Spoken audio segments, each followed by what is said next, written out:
നമസ്കാരം, ഞാൻ ഉന്മേഷ് ശിവരാമൻ. വാർത്താ സന്ധ്യയിലേക്ക് വിശദമായി. ഡൽഹി സ്ഫോടനത്തിലെ മുഖ്യപ്രതി ഉമർ നബിയുടെ പേരിൽ രജിസ്റ്റർ ചെയ്ത ചുവന്ന എക്കോ സ്പോർട്ട് കാറിനായി തിരച്ചിൽ. ഡൽഹി പോലീസ് 5 സംഘങ്ങളായി തിരച്ചിൽ തുടരുകയാണ്. അതേസമയം ഡൽഹിയിൽ വൻ ഭീകരാക്രമണത്തിന് ഫരീദാബാദ് സംഘം പദ്ധതിയിട്ടു എന്ന റിപ്പോർട്ട് പുറത്തുവന്നു. DL10 എന്ന നമ്പറിൽ ആരംഭിക്കുന്ന ചുവന്ന എക്കോ സ്പോട്ട് ഡോക്ടർ ഉമർ നബിയുടെ പേരിൽ രജിസ്റ്റർ ചെയ്ത വാഹനം. ഈ വാഹനം കണ്ടെത്തുന്നതിനുള്ള ഊർജിത ശ്രമത്തിലാണ് ഡൽഹി പോലീസ്. തിരച്ചിലിന് 5 പ്രത്യേക സംഘങ്ങളെ ഡൽഹി പോലീസ് നിയോഗിച്ചു. ഉത്തർപ്രദേശ്, ഹരിയാന പോലീസിനും ജാഗ്രതാ നിർദ്ദേശമുണ്ട്. ടോൾ പ്ലാസകളിൽ ഉൾപ്പെടെ കനത്ത പരിശോധന തുടരുകയാണ്. അതേസമയം അറസ്റ്റിലായ വനിതാ ഡോക്ടർ ഷഹീനിൽ നിന്ന് നിർണായക വിവരങ്ങൾ അന്വേഷണ സംഘത്തിന് ലഭിച്ചു.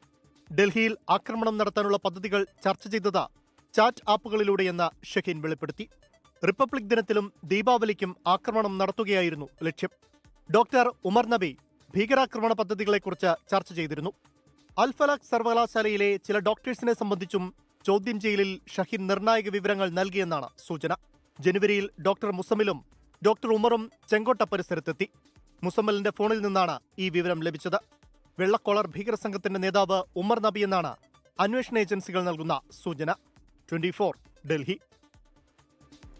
ഡോക്ടർ ഉമറും കൂട്ടാളികളും ജോലി ചെയ്തിരുന്ന ഫരീദാബാദിലെ അൽ-ഫലാഖ് സർവകലാശാലയിൽ പോലീസ് പരിശോധന തുടരുകയാണ്. ഇതുവരെ 70 പേരെ ചോദ്യം ചെയ്തു. അതിനിടെ സംഘവുമായി ബന്ധമുണ്ടെന്ന സംശയത്തെ തുടർന്ന് സർവകലാശാല ക്യാമ്പസിനുള്ളിലെ പള്ളി ഇമാമിനെ പോലീസ് അറസ്റ്റ് ചെയ്തു. ഞാനിപ്പോൾ നിൽക്കുന്നത് ഹരിയാനയിലെ ഫരീദാബാദിലുള്ള ഫത്തേപൂർ തക എന്ന് പറയുന്ന ഒരു കൊച്ചു ഗ്രാമത്തിലാണ്. ഇവിടെയാണ് ഡോക്ടർ മുസമ്മിൽ 2 മാസം മുമ്പ് ഒരു വീട് വാടകയ്ക്കെടുത്ത് ആയുധശേഖരം നടത്തിയത്. ഈ ഗ്രാമം ഒരു കുഗ്രാമമാണ്. വളരെ സാധാരണ ആളുകൾ താമസിക്കുന്ന ഒരു കാർഷിക ഗ്രാമമാണ്. റോഡുകൾ പോലും നേരെ ചുവേ ഉണ്ടാക്കിയിട്ടില്ല. റോഡുകൾ ഇല്ല എന്ന് വേണമെങ്കിൽ പറയാം.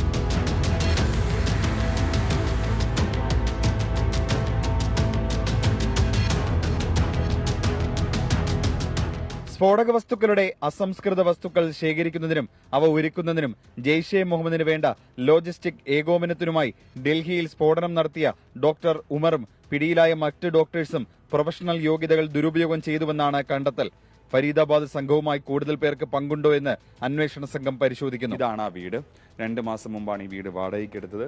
ഇതിനകത്ത് കയറുമ്പോൾ കുറെ വൈക്കോലിന്റെ അവശിഷ്ടങ്ങളൊക്കെ കാണാം. ചുറ്റുമൊന്ന് നടന്ന് നോക്കിയാൽ തന്നെ മനസ്സിലാവും. ഇവിടെ ആളുകളോട് ചോദിച്ചപ്പോൾ അവിടെ ആൾതാമസം ഉണ്ടായിരുന്നു. പക്ഷേ അവർക്ക് സംശയാസ്പദമായിട്ട് ഒന്നും തന്നെ തോന്നിയിട്ടില്ല. അവർ രാത്രി ഉറങ്ങും. രാത്രി ഇനി മറ്റാരെങ്കിലും ഒക്കെ വന്നു പോയിട്ടുണ്ടോ എന്ന് ഗ്രാമത്തിലുള്ളവർക്ക് അറിവില്ല എന്നാണ് പറഞ്ഞത്. സ്ഫോടനത്തിന് ഡോക്ടർ ഉമർ നബി ഉപയോഗിച്ച I-20 കാർ തിങ്കളാഴ്ച പുലർച്ചെ വരെ ക്യാമ്പസിനുള്ളിൽ പാർക്ക് ചെയ്തു. ചെങ്കോട്ട സ്ഫോടനവുമായി ബന്ധമില്ലെന്ന് അൽ-ഫലാഖ് സർവകലാശാലയും വിശദീകരിച്ചു. ജെയ്ഷെ മുഹമ്മദിന്റെ ഭീകര ശൃംഖലയെ പിന്തുണയ്ക്കുന്നതിൽ മെഡിക്കൽ പ്രൊഫഷണലുകൾ നിർണായക പങ്ക് വഹിച്ചിരുന്നതായാണ് അന്വേഷണ സംഘത്തിന്റെ കണ്ടെത്തൽ. ഇവരെ കൂടാതെ മറ്റാർക്കെങ്കിലും പങ്കുണ്ടോ എന്നും അന്വേഷണം പൂർത്തിയാകുമ്പോൾ വ്യക്തമാകും. ഫരീദാബാദിൽ നിന്നും മോഹൻകുമാറിനൊപ്പം അജീഷ് ജയകുമാർ, 24. ഡൽഹി ചെങ്കോട്ടയ്ക്ക് സമീപമുണ്ടായ സ്ഫോടനത്തിൽ അന്വേഷണം ഊർജിതമാക്കി NIA. Additional director general Vijay സാക്കറയുടെ നേതൃത്വത്തിൽ 10 അംഗ NIA സംഘത്തെ അന്വേഷണത്തിന് നിയോഗിച്ചു. സംഭവവുമായി ബന്ധപ്പെട്ട് അറസ്റ്റിലായവരുടെ എണ്ണം 15. ഇതിനിടെ സ്ഫോടനത്തിന്റെ കൂടുതൽ CCTV ദൃശ്യങ്ങൾ പുറത്തുവന്നു.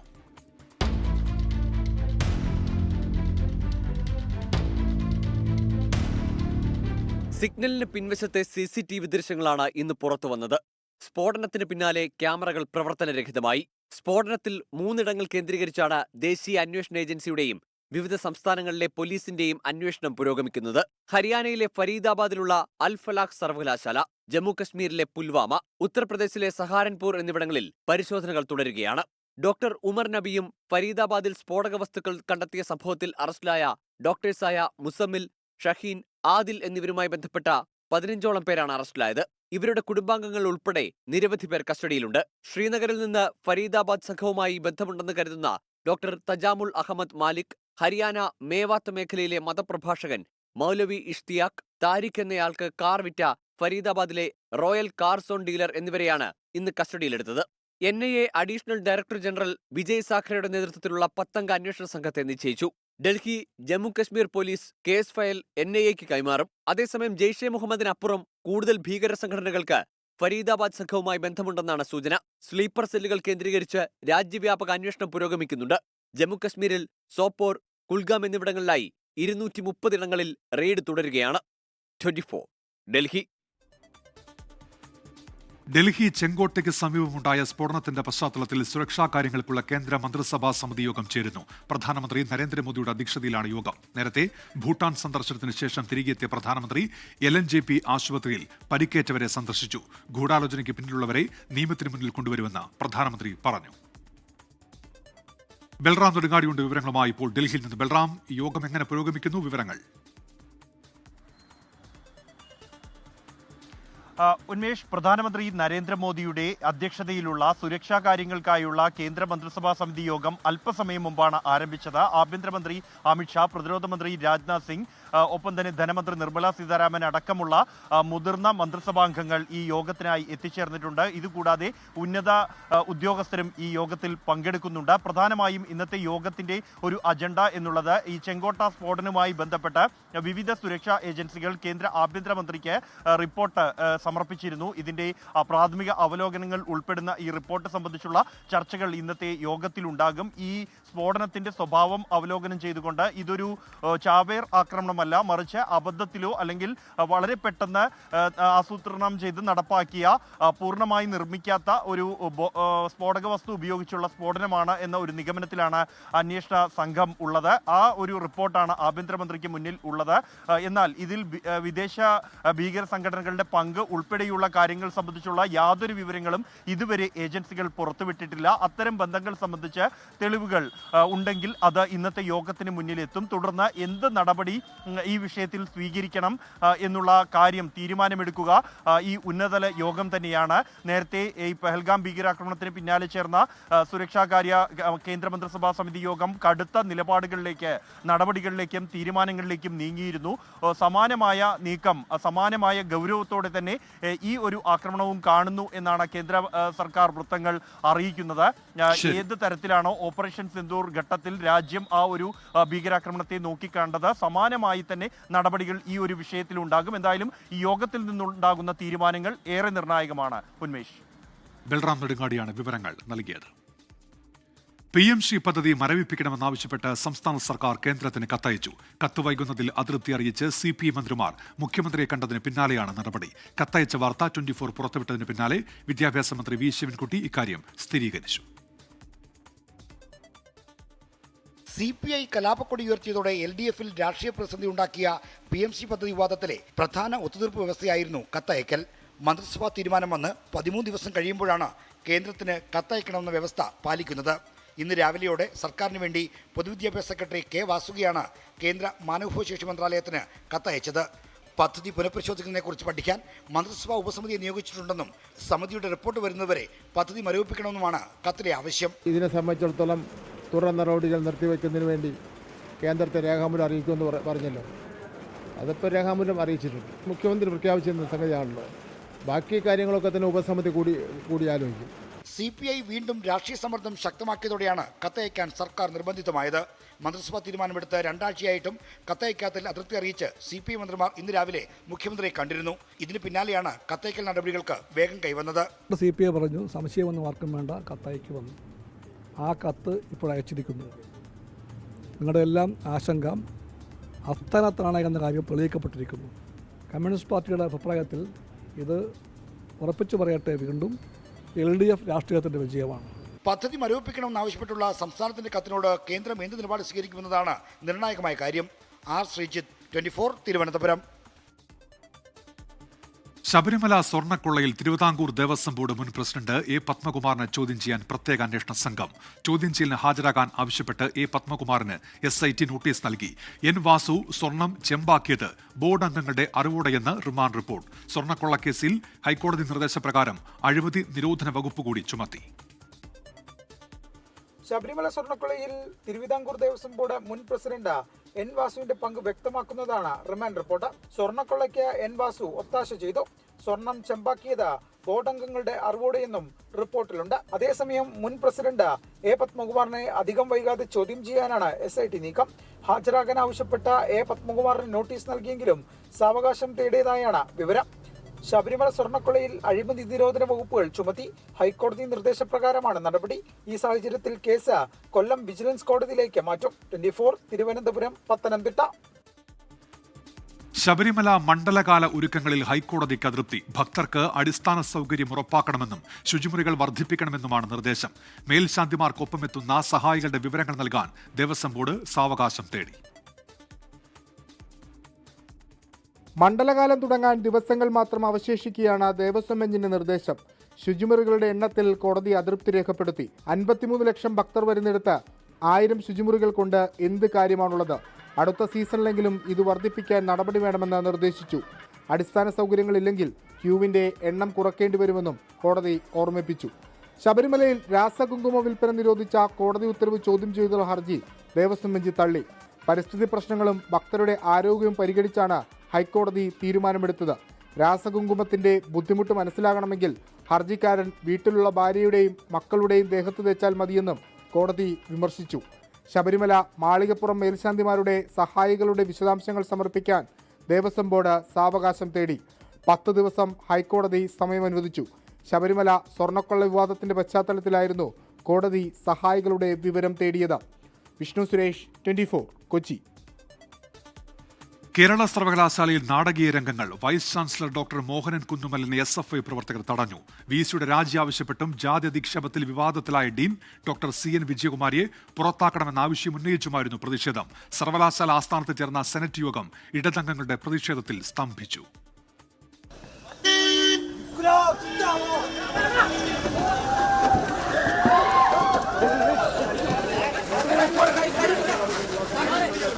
ജാതി അധിക്ഷേപ പരാതിയിൽ ഡീൻ CN വിജയകുമാരിയെ പുറത്താക്കണമെന്നാവശ്യപ്പെട്ടായിരുന്നു പ്രതിഷേധം.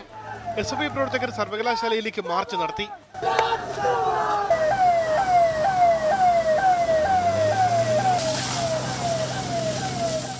വൈസ് ചാൻസലർ മോഹനൻ കുന്നുമേലിന്റെ വാഹനം 15 മിനിറ്റിലധികം തടഞ്ഞിട്ടു.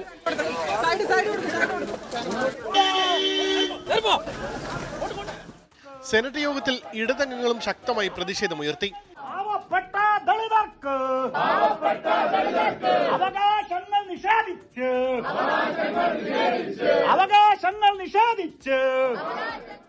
ഇതിനിടെ CN വിജയകുമാരിയെ ന്യായീകരിക്കാനായി BJP സിൻഡിക്കേറ്റ് അംഗങ്ങൾ നടത്തിയ പരാമർശം വൻ പ്രതിഷേധത്തിനിടയാക്കി.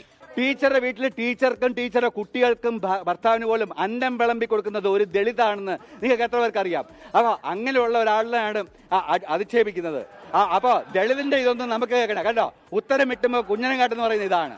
പരാമർശത്തിനെതിരെ SFI പ്രവർത്തകർ പ്രതിഷേധിച്ചു.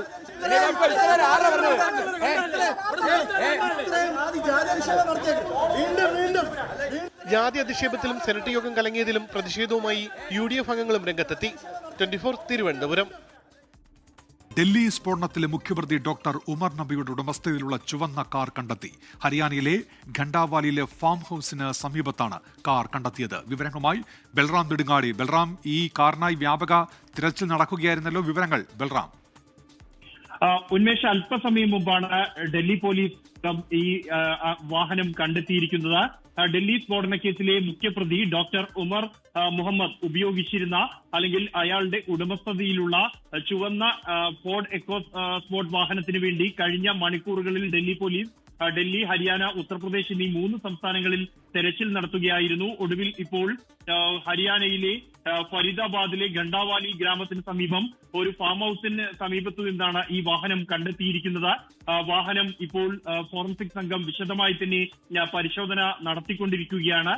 ഈ വാഹനത്തിൽ സ്ഫോടക വസ്തുക്കൾ ഉൾപ്പെടെ ഉണ്ടായിരുന്നോ എന്നതുമായി ബന്ധപ്പെട്ടുള്ള പരിശോധനകളാണ് നടന്നു വരുന്നത്.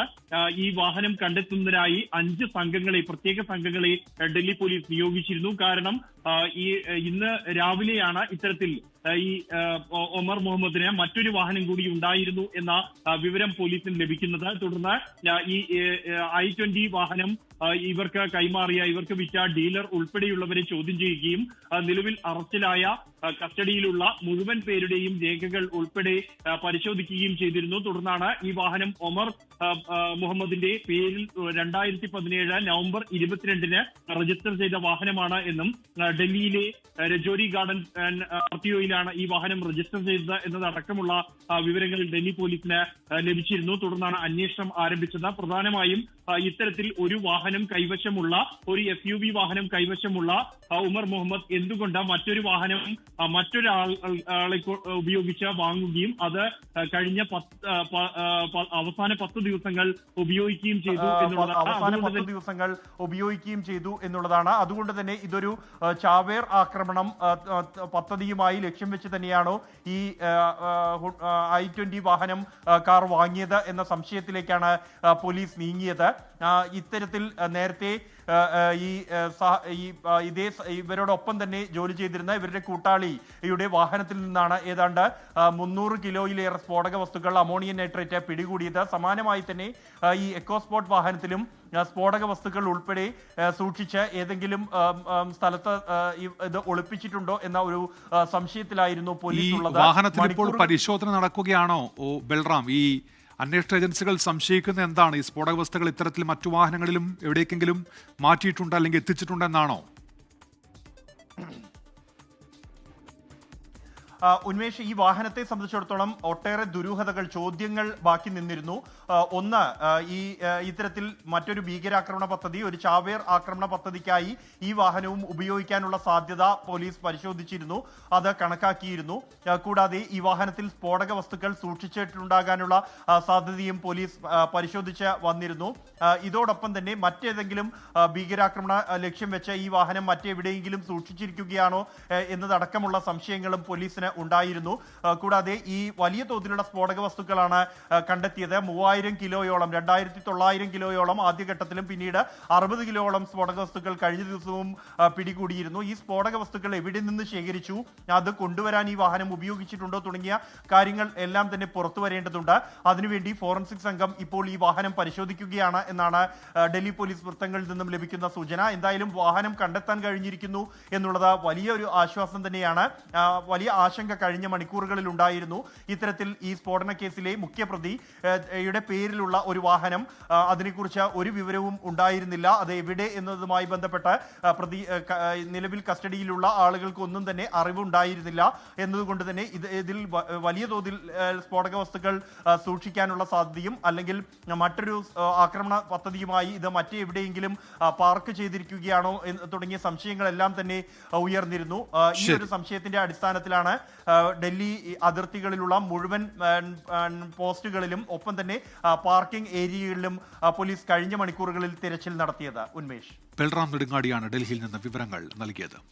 തീവ്ര വോട്ടർ പട്ടിക പരിഷ്കരണ നടപടികളിൽ നിന്ന് മാറി നിൽക്കേണ്ടെന്ന് KPCC ഭാരവാഹി യോഗം. മാറി നിന്നാൽ തിരിച്ചടിയാകുമെന്നാണ് യോഗത്തിലെ വിലയിരുത്തൽ. നിയമപരമായ പോരാട്ടം തുടരാൻ തീരുമാനം. മനീഷ് മഹിവാൾ, തിരുവനന്തപുരത്ത് നിന്ന്. മനീഷ്, വിശദാംശങ്ങൾ. ഉന്മേഷ്, ഇന്ന് ചേർന്ന KPCC ജനറൽ സെക്രട്ടറിമാരുടെയും ജില്ലാ പ്രസിഡന്റുമാരുടെയും ഒരു KPCC ഭാരവാഹി യോഗത്തിലാണ് ഇത്തരത്തിൽ തീരുമാനമെടുത്തത്. പ്രധാനപ്പെട്ട അജണ്ട തീവ്ര വോട്ടർ പട്ടിക പരിഷ്കരണം തന്നെയായിരുന്നു. SIRമായി ബന്ധപ്പെട്ട നിയമ പോരാട്ടം അത് തുടരുക തന്നെ ചെയ്യും. പക്ഷേ ഈ ഒരു അവസരത്തിൽ തദ്ദേശ തെരഞ്ഞെടുപ്പും നിയമസഭാ തെരഞ്ഞെടുപ്പും മുന്നിൽ നിൽക്കുന്ന ഒരു ഘട്ടത്തിൽ അതിൽ നിന്നും മാറി നിന്നാൽ പലതരത്തിലുള്ള പ്രശ്നങ്ങളുണ്ടാവും. പ്രത്യേകിച്ചും 2020 വോട്ടർ പട്ടികയിൽ പേരുള്ള പലർക്കും 2022 അത്തരം വിഷയങ്ങളൊക്കെ തന്നെ നമ്മൾ കോൺഗ്രസ് പാർട്ടി മാറി നിന്നാൽ അത് വലിയ രീതിയിൽ തിരിച്ചടി ഉണ്ടാകും എന്നുള്ള വിലയിരുത്തലിൻ്റെ അടിസ്ഥാനത്തിലാണ് KPCC ഭാരവാഹി യോഗത്തിൽ SIR നിന്ന് മാറി നിൽക്കേണ്ട, പകരം ഇത് നിരീക്ഷിക്കാൻ വേണ്ടി ജില്ലാ തലത്തിലും സംസ്ഥാന തലത്തിലും സമിതികൾ രൂപീകരിച്ച് നാളെ തന്നെ അതിൻ്റെ യോഗം ആരംഭിക്കുക. ഒപ്പം തന്നെ BLOമാർക്കൊപ്പം തന്നെ ഒരു ഏജന്റുമാർ എന്ന നിലയിൽ പാർട്ടി ചുമതലപ്പെടുത്തുന്ന സബ് കമ്മിറ്റിയിലെ ആളുകൾ കൂടി ഇത്തരത്തിൽ വാർഡുകളിൽ കേന്ദ്രീകരിച്ച് BLOമാർക്കൊപ്പം പ്രവർത്തനം നടത്തണമെന്നുള്ള നിർദ്ദേശം നിലവിൽ ഇന്നത്തെ ഭാരവാഹി യോഗത്തിലുണ്ടായത്. ഒപ്പം തന്നെ 3 പേരെ കൂടി ഉൾപ്പെടുത്തി KPCC ജനറൽ സെക്രട്ടറിമാരുടെ പട്ടിക 62 എന്ന നിലയിലേക്ക് കൂടി എത്തിക്കാൻ തീരുമാനമായിട്ടുണ്ട്. മനീഷ് മഹിവാൾ, തിരുവനന്തപുരത്ത്. ബീഹാറിൽ എക്സിറ്റ് പോൾ ഫലങ്ങൾ വൻ വിജയം പ്രവചിച്ചതോടെ ആവേശത്തിലാണ് NDA ക്യാമ്പ്. നിതീഷ് കുമാർ തന്നെ മുഖ്യമന്ത്രിയാകുമെന്ന് പ്രഖ്യാപിച്ചതിനാൽ മന്ത്രിസഭയുടെ ഘടന ഉൾപ്പെടെയുള്ള കാര്യങ്ങളിൽ പ്രാഥമികമായ ചർച്ചകളിലേക്ക് കടക്കാൻ ഒരുങ്ങുകയാണ് മുന്നണി. അതേസമയം എക്സിറ്റ് പോൾ ഫലങ്ങൾ തെറ്റുമെന്ന് RJD നേതാവ് തേജസ്വി യാദവ് പറഞ്ഞു.